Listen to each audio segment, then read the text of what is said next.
Close your eyes. Let your shoulders come down, away from your ears.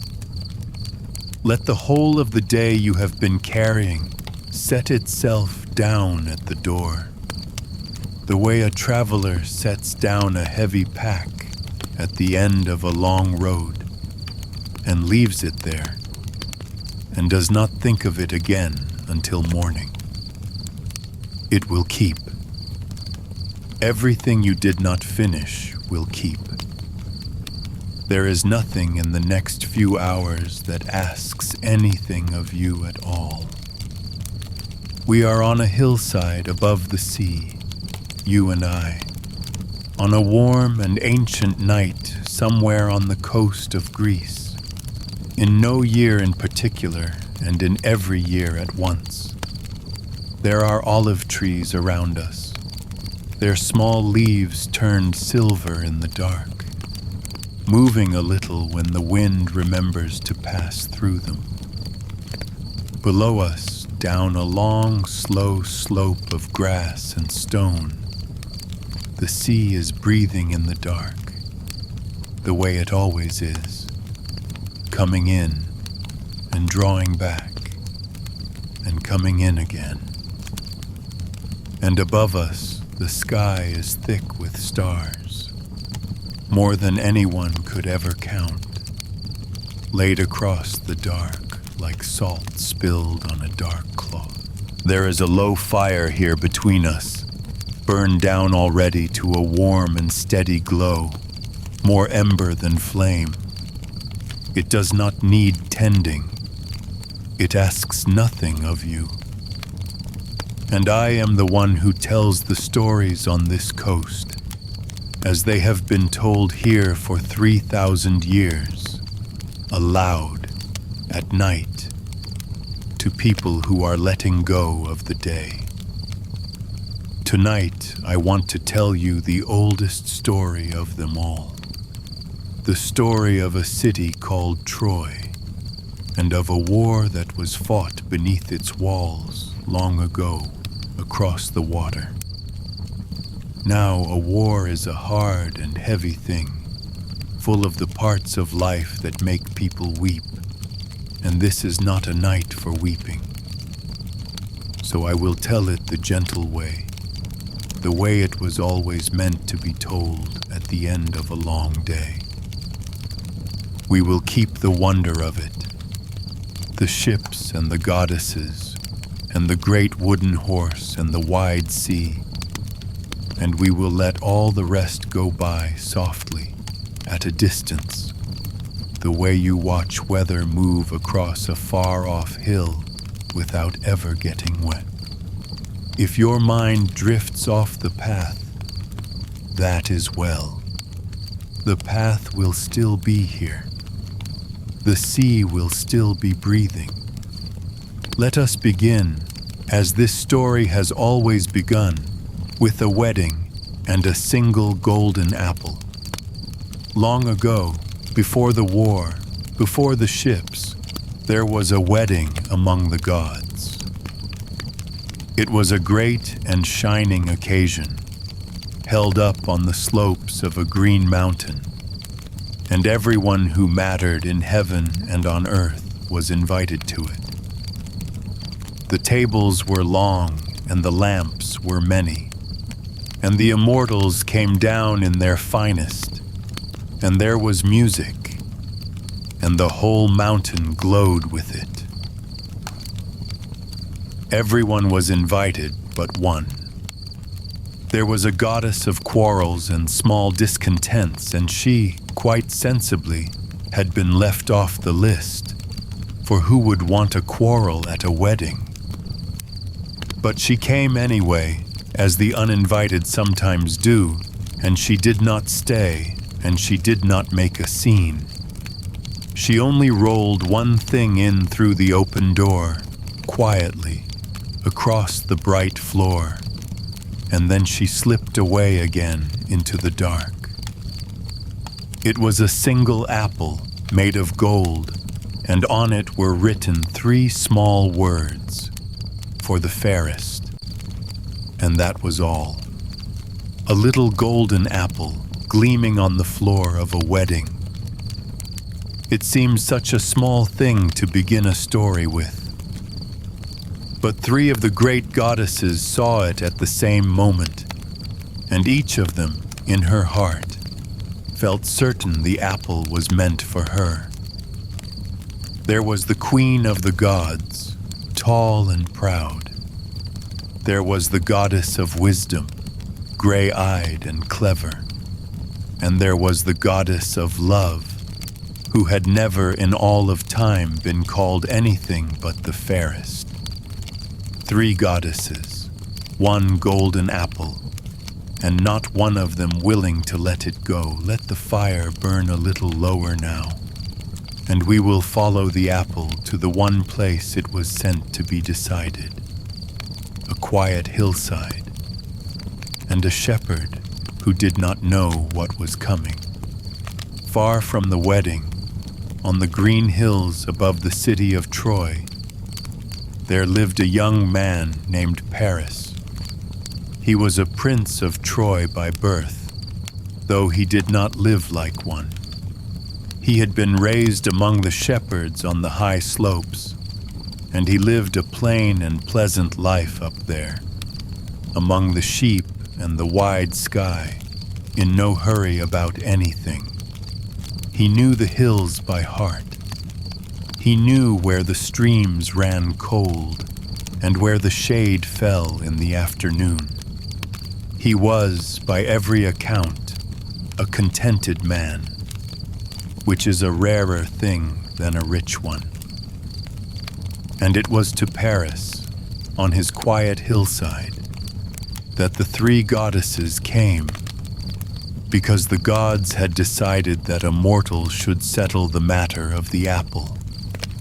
And of all the mortals in the world, they chose the shepherd who wanted nothing.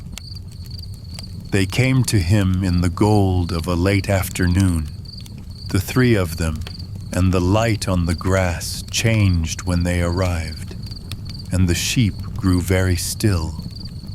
And they asked him simply to say which of them was the fairest, and to give the golden apple to her. Imagine being asked such a thing on an ordinary afternoon with the sun going down. Each goddess, wanting to be chosen, offered him a gift. The queen of the gods offered him power, whole kingdoms to rule. The gray-eyed goddess offered him wisdom and skill and to be wise in war. And the goddess of love offered him, quite simply, the love of the most beautiful woman in all the world.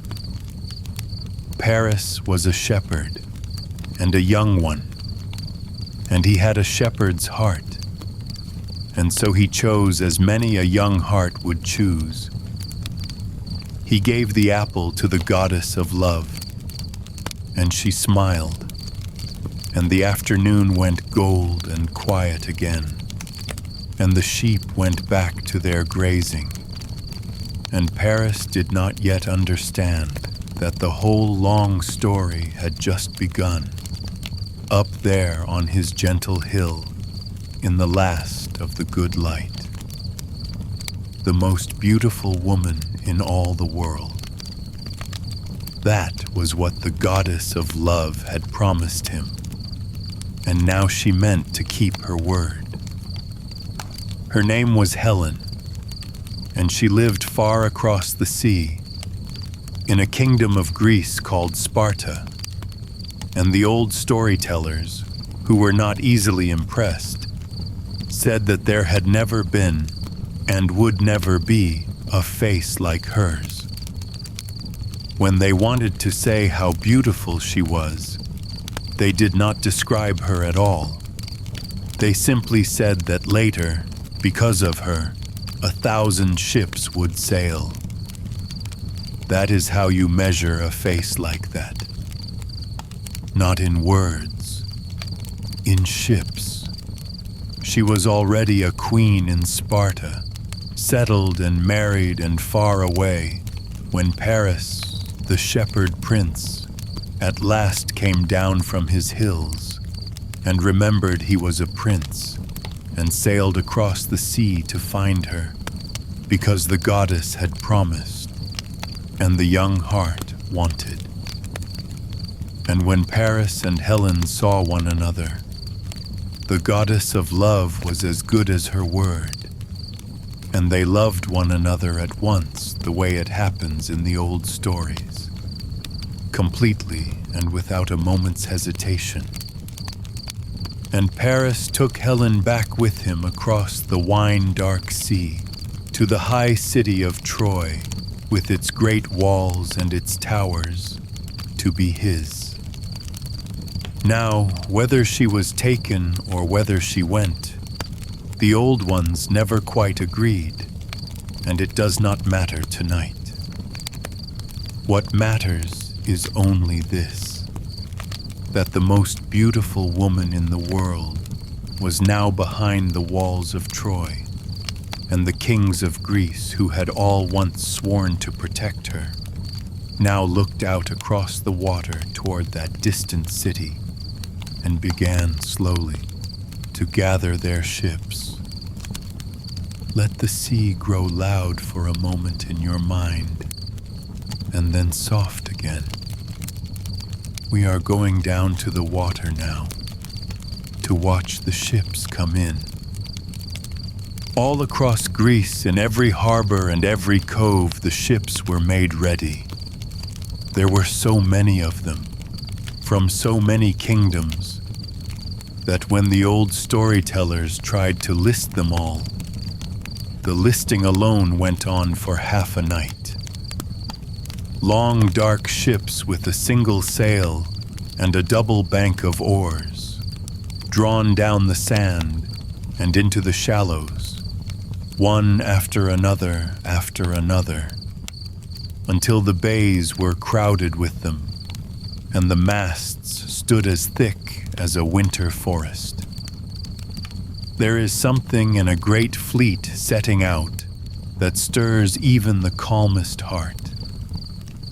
The creak of 1,000 hulls settling into the water, the slap of the small waves against the painted prows, the oars going out, all together, catching the early light, and the long ships beginning to move, slowly at first and then steadily, out from the land and into the open, the gulls crying overhead, the smell of salt and tar and morning, and the shore falling away behind, growing small, growing blue, until it was only a low line on the water, and then not even that, and there was nothing in the whole world but the ships and the sea and the wide, bright emptiness ahead.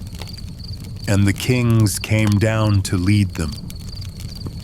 There was Agamemnon, the great king, the one who gathered all the others under him. There was Odysseus, the clever one, the king of a small green island called Ithaca, who did not want to go at all and would spend 10 years afterward only trying to get home. But that, as they say, is another night's story, and we have told it, you and I, on another night. And above all there was Achilles, the greatest fighter of that whole age of the world, a young man swift as a hawk, of whom it was said that no one living could stand against him. They came down to the ships, all of them, the great and the less great, and they raised the sails. Picture it now, and picture it gently. The whole vast fleet putting out from Greece on a fair morning, 1,000 ships with their sails filling, moving out across the bright water all together, toward a city they could not yet see, beyond the far edge of the sea. It must have been one of the most tremendous sights the world has ever held. And the water carried them east, day after day, over the long swells, until at last, low on the horizon, the towers of Troy came up out of the sea. Let your breathing lengthen as we cross that water. There is a long time to go yet, and nothing you have to do but drift.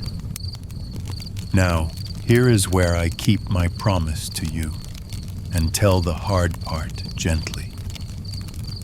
The Greeks came ashore below the walls of Troy, and they drew up their ships along the beach, and there they stayed.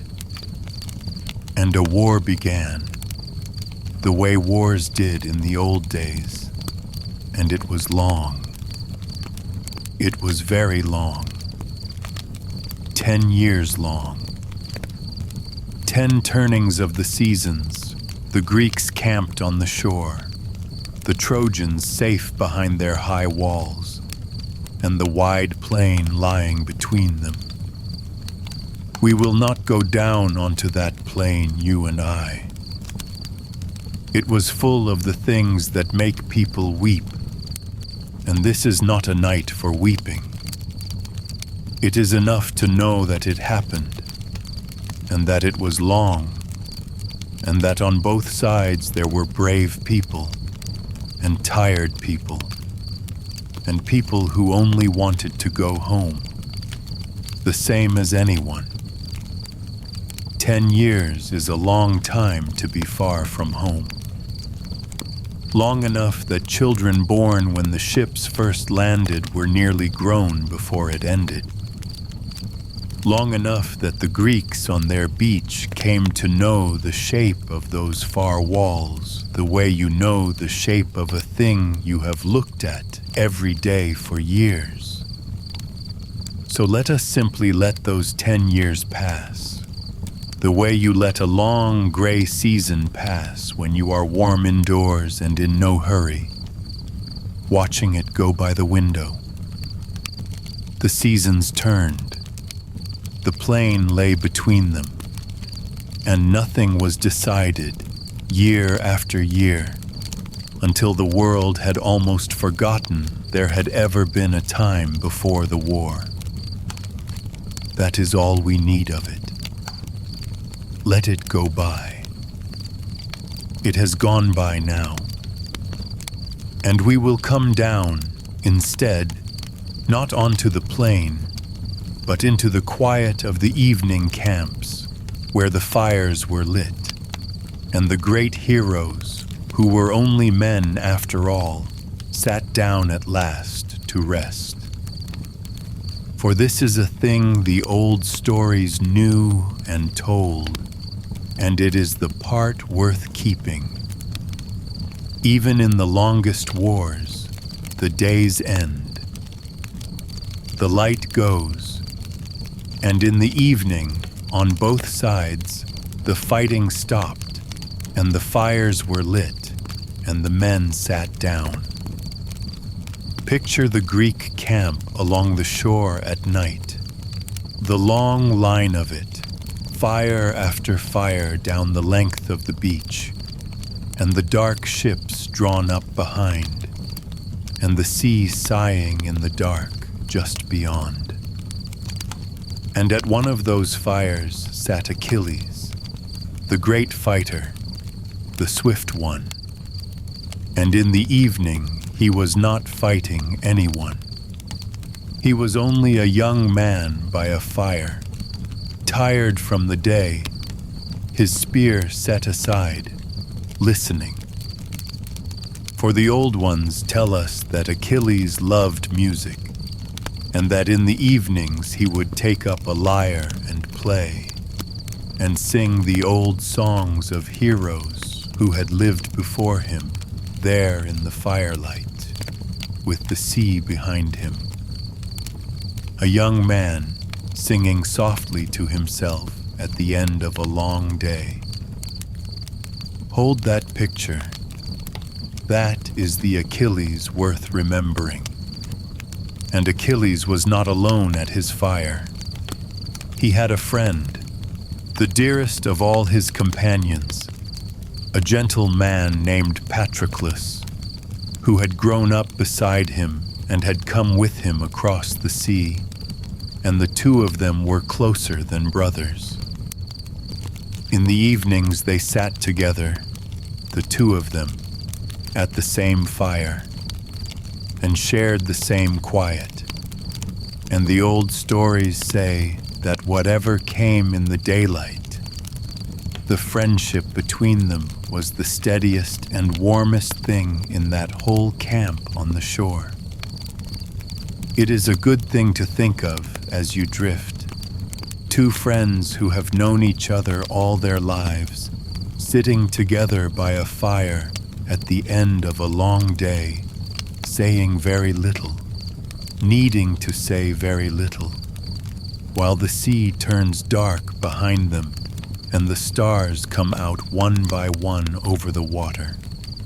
And across the plain, behind the great walls, in the high city of Troy, there was Hector, the finest of all the Trojans, the defender of the city, the eldest prince. And Hector, too, in the evenings, was not a fighter, but a man. He had a wife whom he loved, and a small son, a baby still, and the loveliest moment in the whole long story is not a battle at all. It is Hector, come in from the field at dusk, reaching down to hold his little boy, and the baby, frightened by the great nodding plume on his father's helmet, and Hector laughing and lifting the helmet off and setting it shining on the ground so that his son could see his father's face and know him and be held. A man and his child at the end of the day, in the last of the light. And when he had held the boy a while, and the child had grown calm and sleepy against his shoulder, Hector would give him back gently to his mother, and the three of them would stand together a moment in the doorway in the last of the light. A family at the end of a day, with the whole hard world held off beyond the walls for one more quiet evening. That is what Hector was defending when it came to it. Not glory. This, a doorway, a wife, a sleepy child, and the light going gold and then gray over the rooftops of home. These were the great heroes of Troy. Not the fighting. This. Let the fire burn lower. The war is far off across the plain, and we are here, where the fires are warm and the songs are soft. And all the while far above the gods were watching. For this was the age when the gods still came near to the world, and they took a great interest in Troy, leaning down out of heaven to watch the little figures move across the plain, the way you might lie on the grass on a summer afternoon and watch the slow business of ants with a kind of fondness and no hurry. For Olympus, the mountain of the gods, was a place unlike any other. It rose so high that its summit stood above the weather itself, above the clouds and the rain and the changing seasons of the mortal world, in a region of endless calm. There the air was always mild, and the light was always the soft gold of a late afternoon that never quite tips over into evening. And there was music and long tables, and the slow, untroubled talk of beings who had all the time there ever was. No storm ever reached that summit. No cold ever touched it. It was, the old ones said, the most peaceful place in all of creation, and from its high green slopes the gods looked down on the whole turning world at once, and on the small, far city of Troy, and on the little scattered fires of sleeping men. They had their favorites, this god and that goddess, and they argued gently among themselves up there on the bright mountain of Olympus, above the clouds, where it was always calm, and the light was always golden, and no rain ever fell. There was the gray-eyed goddess of wisdom, who favored the clever Greeks. There was the goddess of love, who had made all this happen, and now watched over Paris and his Helen behind the walls. There was the god of the sea, and the god of the sun, and above them all the king of the gods, seated on his high throne with the whole world spread out below him like a map. And sometimes they came down, cloaked as mortals, to walk among the tents and whisper a word. And sometimes they simply watched from their golden mountain as the long years turned. It is a restful thing, I have always thought, to imagine them up there. The whole hard story of the war, held in the gaze of something older and calmer and far away, on a mountain where it is always evening and always at peace. Let us rest there a moment, up on the golden mountain with the gods, looking down from a great and gentle height.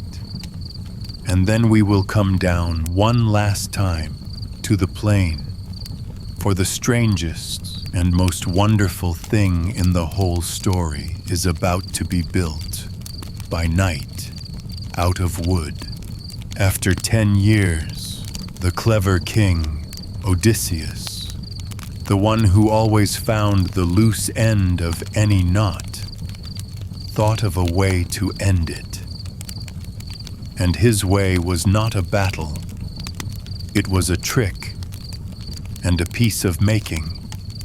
And it is the thing everyone remembers 3,000 years later when they remember Troy at all. He had the Greeks build a horse, not a real horse, but an enormous one, made of wood, hollow inside, tall as a house, taller, its great head lifted, its wooden flanks smooth and pale in the moonlight.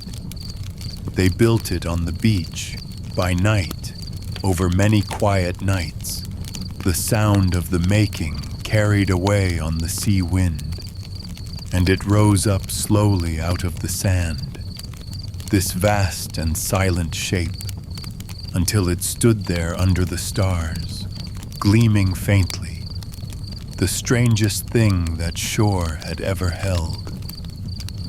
Night after night, they worked at it, and it grew. First the great frame of it, the ribs of pale timber curving up out of the sand. Then the long, smooth planks laid over them, fitted close so that by moonlight the flanks looked almost like a living things, rising and falling with the shadows. They gave it a great arched neck and a noble lifted head, and they set it facing the sea, so that it seemed to gaze out over the dark water at nothing at all, patient, enormous, still. And the men who built it worked mostly in silence, in the dark, with the sea sighing beside them. And when they stopped to rest, they would sit back and look up at the thing they were making, this vast pale horse growing out of the night. And even they, who knew exactly what it was, felt the strangeness and the wonder of it standing over them against the stars. And it was beautiful in its way. A giant horse of pale wood standing quiet on a moonlit beach beside a whispering sea. Even now, picturing it, there is a kind of wonder in it that has nothing to do with war. And then, one still night, the Greeks did a curious thing. They hid a handful of their number inside the horse, in its hollow belly, quietly. And then all the rest of them, the whole great army, boarded their 1,000 ships and rowed away from the shore, out past the headland, out of sight, and the beach that had been crowded with Greeks for 10 long years was suddenly, in a single night, empty. Empty and quiet and bare, but for one thing. The great pale horse standing alone on the sand in the moonlight, where the whole army had been. Let us leave it there a moment. That enormous silent shape on the empty shore. And in the morning, the people of Troy looked out from their high walls and saw that the sea was empty and the beach was empty. And the long war seemed at last, impossibly, to be over. Imagine their mourning. 10 years behind those walls. 10 years of watching that crowded, hostile beach. And now, at dawn, to look out and find it bare. The ship's gone. The tent's gone. The enemy simply gone. In the night, over the sea. And only that one great strange gift of a horse left standing on the shore, as if in farewell. The people of Troy came down out of their city, cautiously at first, and then with a rising gladness, out through the great gates that had stayed shut for so long, down onto the beach they had not walked in 10 years, into the sea air and the morning light. And they gathered around the enormous wooden horse, and they marveled at it, craning their heads back to look up at it, running their hands along its smooth, pale flanks. Some said it should be left alone. But most, in the joy of that morning, wanted to keep it, to bring it home into the city as a wonder, a monument, a sign that the long trial was over at last. And so they did. They were so many, and it was so large, that they had to bring it in slowly, with ropes and rollers, easing it across the sand and up toward the gates. And there was singing as they did it. There were garlands. It was, for the people of Troy, the happiest day in 10 years, the day the war ended and they brought the great horse home. They eased it in through the gates, that huge, quiet shape, into the heart of their city, and the sun was warm, and the danger, they were certain, was behind them at last. Let the fire burn low now. Let your breath go slow. The horse is inside the walls. The city is glad, and it is evening, and Troy is about to sleep. And here, you and I, we come to the turning of the story, and I will keep it very soft and very short, for it is the part that has the weeping in it, and we do not weep tonight. Night fell over Troy, the gladdest night in 10 years. The city celebrated, and then the celebrating grew quiet, and then the whole city, weary with joy, went to sleep. And in the deep of that night, the few who had been hidden inside the great horse came softly down out of it, into the sleeping streets. And far off over the dark sea, the 1,000 ships, which had never gone home at all, but only waited beyond the headland, turned and came silently back to the shore. And Troy, which had stood for so long, passed that night, as cities in the old stories do. We will not linger there. We will not go into the streets. It is enough, and more than enough, to say that the long war ended, at last, in the dark, and that by morning, the great city that had held out for 10 years was Troy no longer.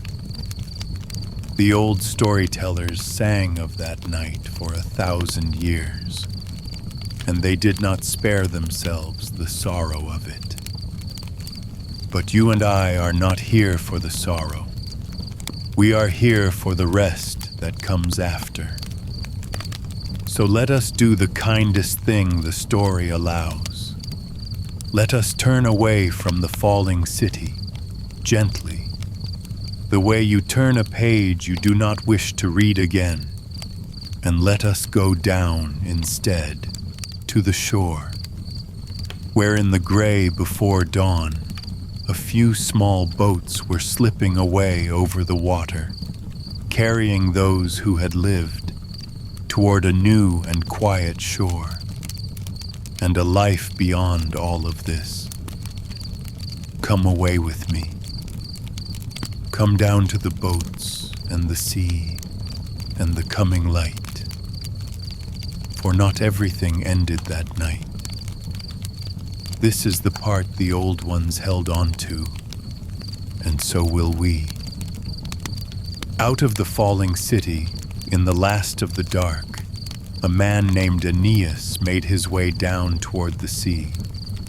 He was a prince of Troy, and a good man, and he did not go alone. He carried his old father on his back, gently, the way you carry someone you love who can no longer walk far. And he led his small son by the hand, the child's short steps hurrying to keep up with his. And together the three of them, the old man and the young man and the little boy, 3 generations, made their way down through the dark to the water and to a boat that waited there. And they were not the only ones. Others came too, out of the dark, down to the shore, those who had lived, carrying what little they could, gathering at the water's edge under the fading stars. And they pushed the boats out into the shallows, and climbed aboard, and took up the oars, and rowed away from the only home they had ever known, out onto the wide, dark sea, toward a horizon they could not yet see. They did not know where they were going.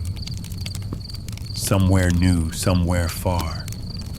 A man carrying his father and leading his son out onto the sea before dawn, toward a shore that had no name yet.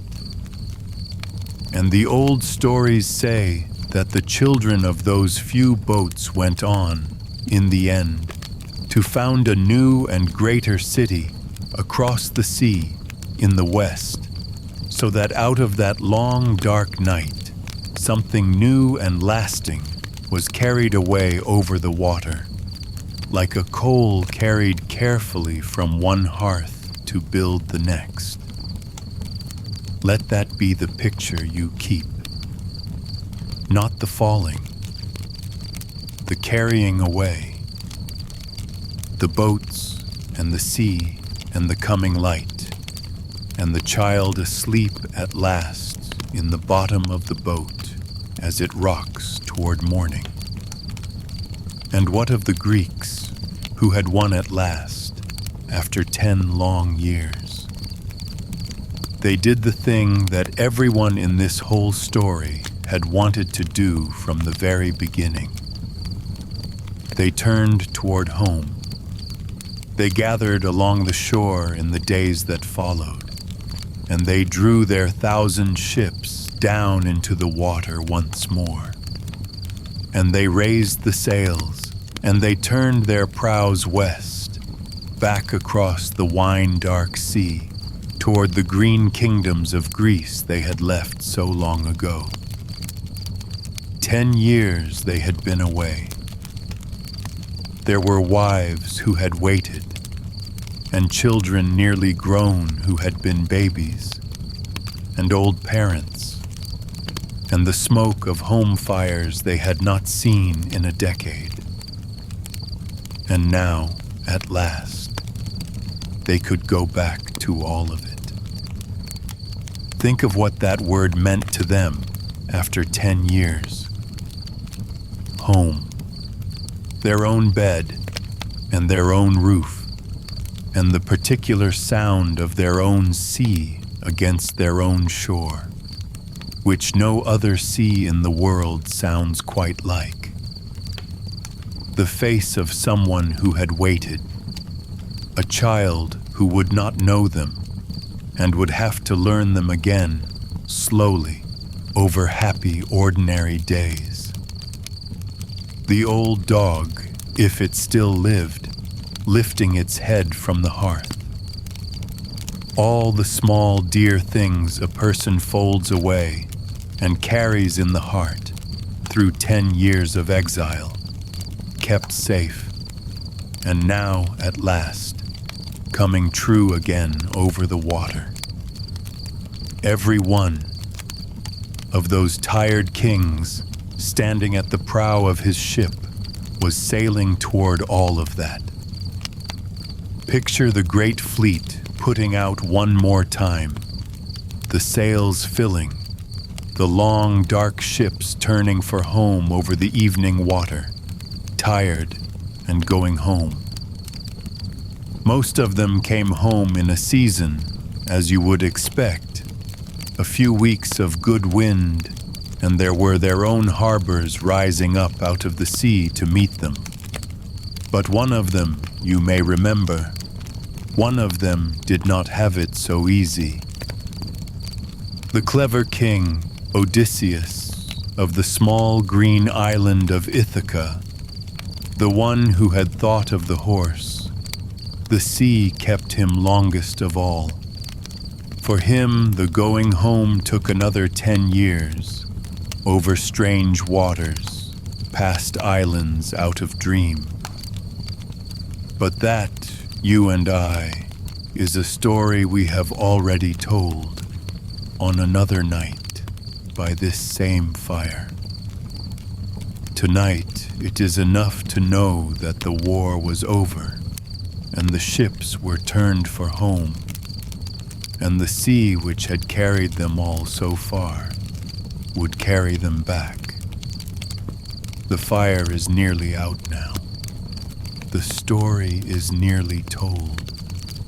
There is nothing left but the sea and the sailing and sleep. The fire has burned all the way down now, you and I, here on the hillside above the sea. Only the embers are left, a soft red glow with no flame in it, and it is enough, and it asks nothing more of us.